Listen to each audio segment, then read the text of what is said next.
Okay, so this is a quick video on exactly what is cloud computing. A lot of people think cloud computing is like some mysterious, amazing thing.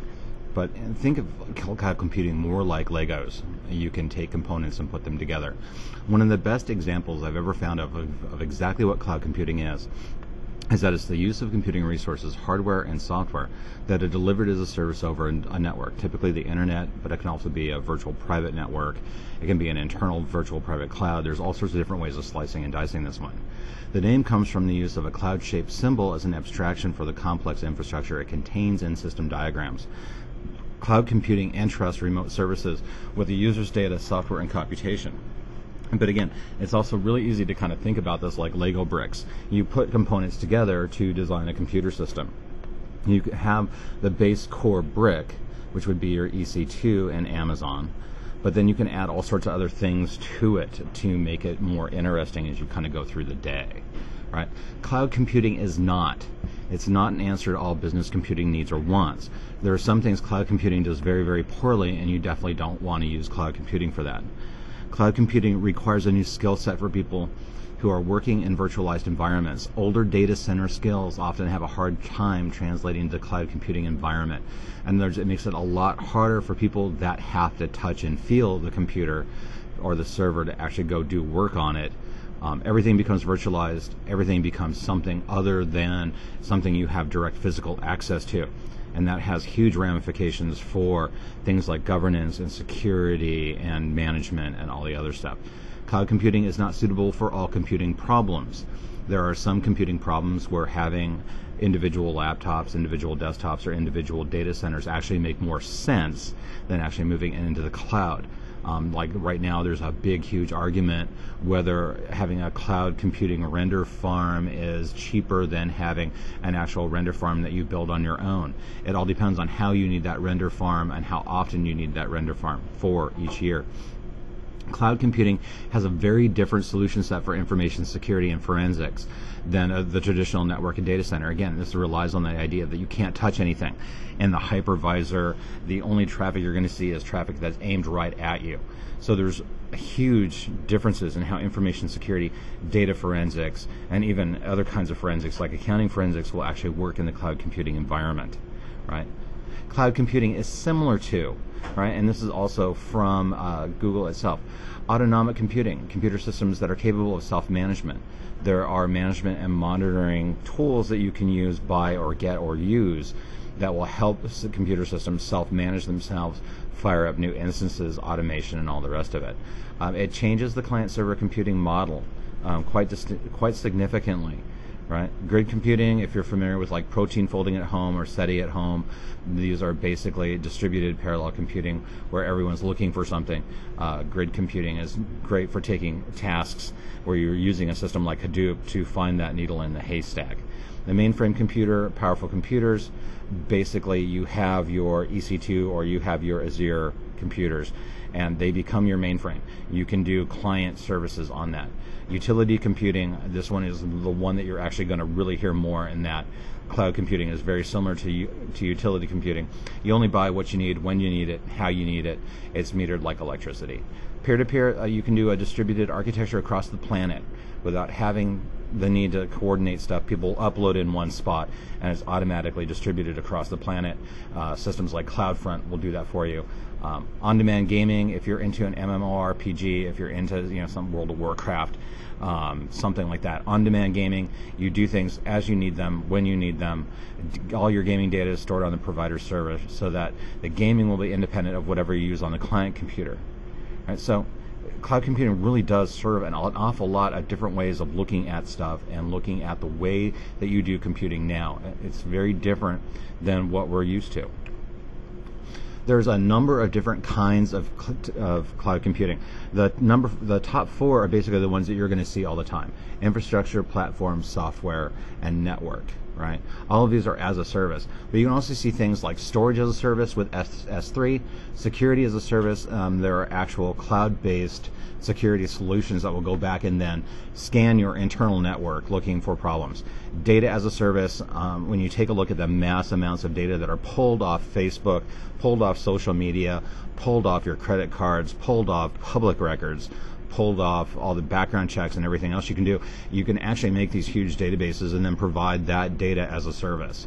Databasing as a service, whether it's a MySQL, an Oracle, MS SQL, NoSQL, anything like that. You can actually go out and do databases. Amazon and Azure both have very good services for databases as a service. You can actually ramp up a test environment very quickly. Some companies actually specialize in making a test environment for you as a service.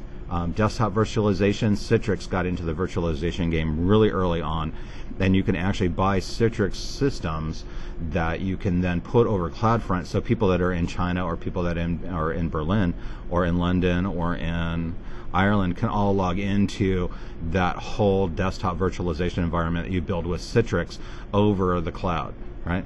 API as a service. When you take a look at things like Google Maps, mashups, when you take a look at things like Twitter and Facebook APIs and those data calls, you can actually use those APIs as a service, and some of it's going to be based in the cloud. And then backend as a service. If you have backend services and processes, if you want to back up all your data into an S3 bucket or onto the cloud, then you can actually use the cloud as your entire backend for all the services that you run, especially for backups, large data chunks, and other things. And then you have that data in the cloud already. It makes it a lot quicker to munge and digest and get reports off of when it's actually in the cloud, rather than having to provision huge amounts of disk space or network time or other space that you may need for your backend to actually run services across it. So we're going to look at the top four, really kind of popular. The infrastructure as a service. This is a basic cloud service model, right? And you have clients where they're doing things. You have virtual machines, servers, storage, load balancers, network. This is all the stuff that you would actually do that are your infrastructure components, right? So you're looking at things like EC2 as your virtual machines, DNS, computing engines, rack space cloud, ready space cloud. All of these kind of give you the basic hardware, software to go do things and build your applications on, right? Then you have platform as a service.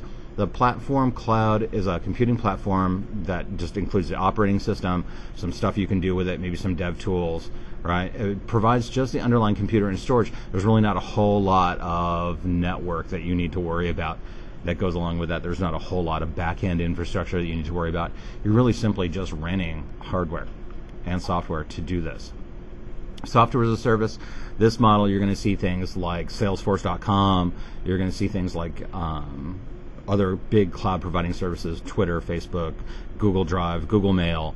All these basically reside on software as a service. You have a client front end, then those work on data that's back in the cloud. You don't store data locally, you don't manage data locally, you don't have to deal with anything locally. Basically, all your data and all the processing power is on the back end in the cloud system. You access that data either through a mobile client or through a desktop client or through a web-based client. Network as a service. So this is more detailed in terms of you actually using transport and network and other things. Like you can do load balancers, VPNs, virtual private networks also tend to lend themselves as networking as a service.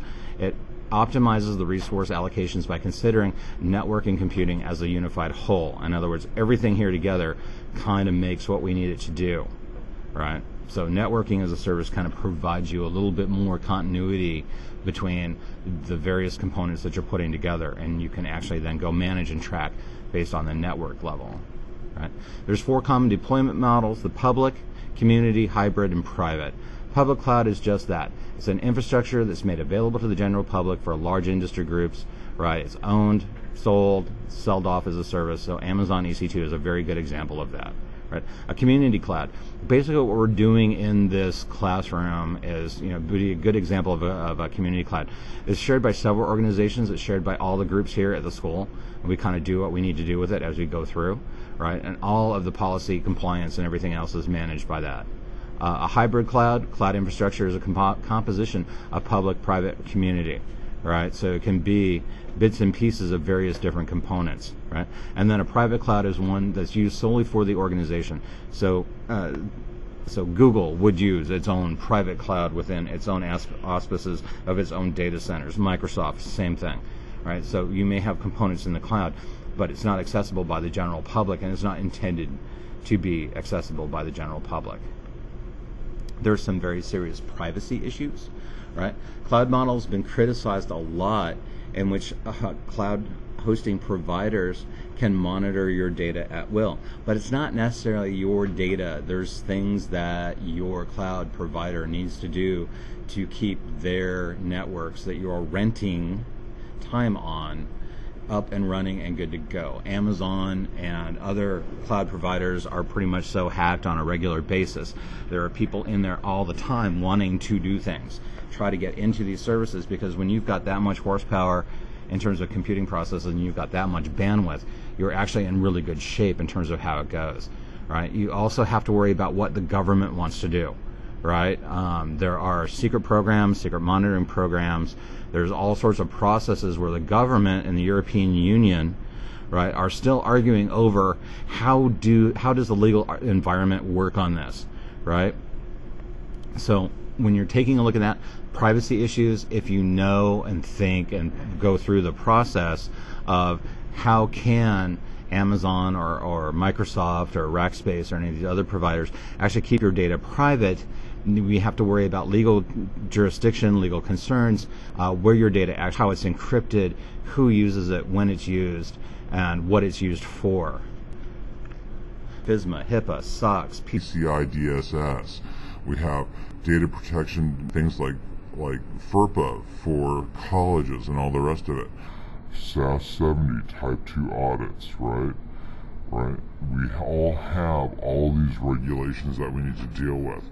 And that's one thing that you really want to bring your compliance officer on for your company to make sure that you're actually meeting the requirements of those particular regulations that you have to deal with. FedRAMP, as part of the NIST Special Publication 853, actually has some very good security controls that you can kind of go through and help your people figure out if they're actually meeting some of these compliance issues. But you would definitely want to work with a compliance officer, one who is very knowledgeable on this subject and how your cloud architecture and your cloud services and what data you're keeping actually will jive with all the compliance issues that you may have, depending on what regulations you have to meet to achieve the goals of your company. There's a lot of legal issues, right?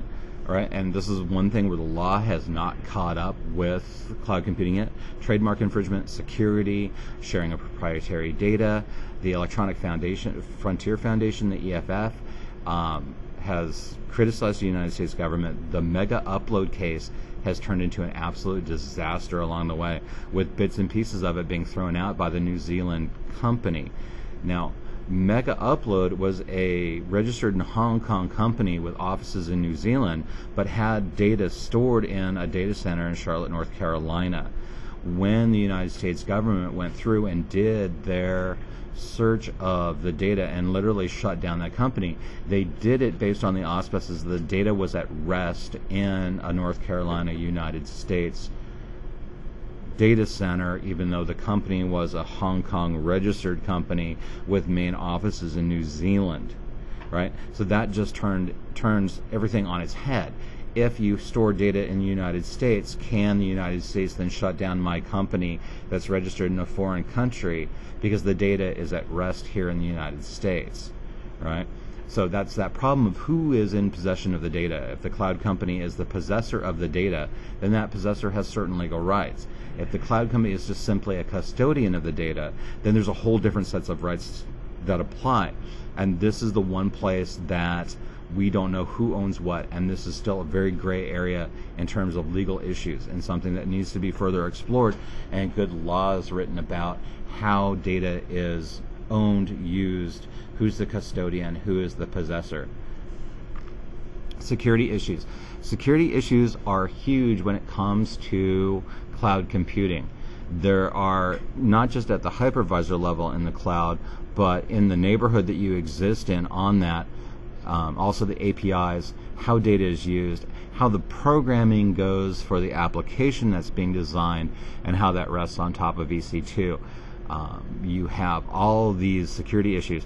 To top it off, it makes network forensics very difficult because the hypervisor is only going to pass to your instance data that's destined for your computer. So you may not necessarily see full sweeps of your entire Amazon Web Services structure in terms of people doing recon across the structure. You may not see anything other than a directed attack at that server. And if you only see the directed attack at that server, then it can become much more problematic in terms of forensics of trying to put together the complete picture of that attack and how it worked and why it worked the way it did. So very different security issues than you have in the traditional data center.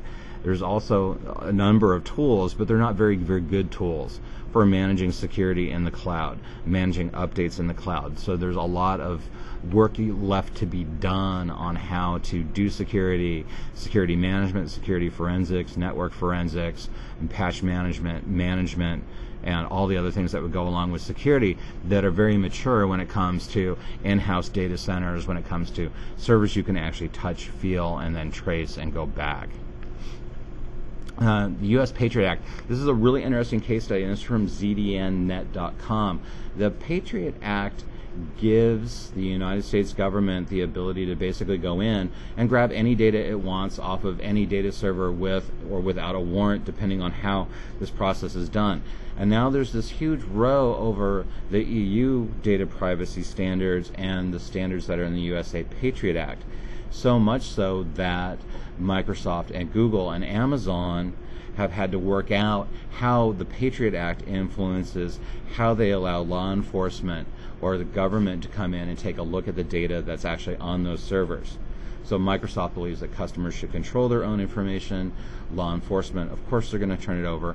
Almost every company will turn over to law enforcement with a proper warrant any data that they may have, right?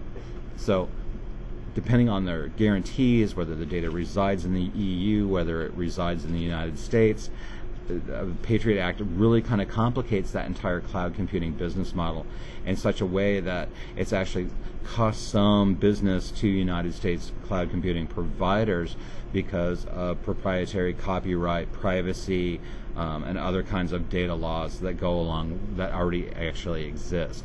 So the Patriot Act is a complication for cloud computing. And if you're doing a cloud computing infrastructure, you need to be very aware of what the Patriot Act means and does and has to do, not only with compliance, but with security and with the idea that you may or may not be warned that there's a warrant out for your data, right? Governance issues. Governance is a huge issue when it comes to companies doing things, especially after Sarbanes-Oxley and the Dodd-Frank Act. Right? The introduction of cloud computing requires appropriate security or IT governance model to basically ensure the computing environment.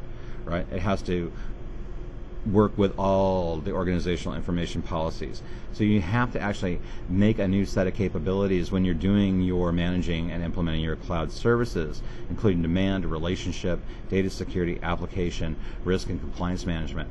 So your IT governance officer must be involved in your cloud computing infrastructure as early on as possible to make sure that you don't trip up over some obscure thing in terms of compliance, in terms of organizational policies, and you can have a nice clean infrastructure when it actually goes live, right? And again, the security issues are huge. There's a huge contentious issue right now on how cloud security actually is supposed to work. Physical control all the way through to logical and environmental control. Do we have the key infrastructure for public key infrastructure? What happens if we use multiple cloud providers? How are APIs standardized? Do I have to write one set of programs to work with Amazon versus another set of programs to work with Microsoft? Right? So there's all this stuff, and then there's virtual machine support, and then there's legal support. There's a lot of many benefits, but there's also vulnerabilities, right? If you go and you actually take a look at the attack model that's happening inside of the computers that you have inside of Amazon Web Services right now, you can see that on a regular and continuing basis, there's SSH scans, and people have automated the SSH scan to such a point that they're actually trying all the usernames and passwords that they can get to try to log in via SSH without using a good key, right? But you can see these scans on a regular basis. If you bring up something like Snort, the environment there in Amazon is actually, there's a lot of traffic in there you may not necessarily want to see. They may not be directed at you. It's definitely scanning traffic, but because of the way the hypervisor works, you only see what's directed at your company, right? And this is where Amazon and Rackspace and Microsoft and Google all need to work together to figure out how they're actually going to try to reduce the background radiation from hackers on these networks. Internal to your company, you have firewalls and antivirus and all these other things. It doesn't mean you can't put firewall rules in place for each computer. It does not mean you can't put an antivirus on each computer, but now you're having to manage it at the component level rather than at the network level, and that can make a very interesting time when dealing with a lot of people, and a lot of people having to do very atomic tasks where before you could just branch it out and call it automated. Right? So that's basically in a nutshell what cloud computing is, both the good, the bad, and the ugly on it. If you've got any questions, please feel free to ask them or just drop me a note and I'll be more than happy to answer your questions. But we really need to kind of step back and take a look at some of these cloud infrastructures that are being built. Some of them are not being built with all this stuff in mind. They're kind of haphazard kind of test rolls, or we really don't have a very good feel for what the cloud architecture should look like. So when you're doing cloud computing, when you're doing virtualization on steroids, as I like to say, that you basically need to come at it with a whole different frame of mindset rather than the traditional data center model. I can walk down the hallway, go into my data center by either using my hand or using a key card or a key card and pin combination to get into this.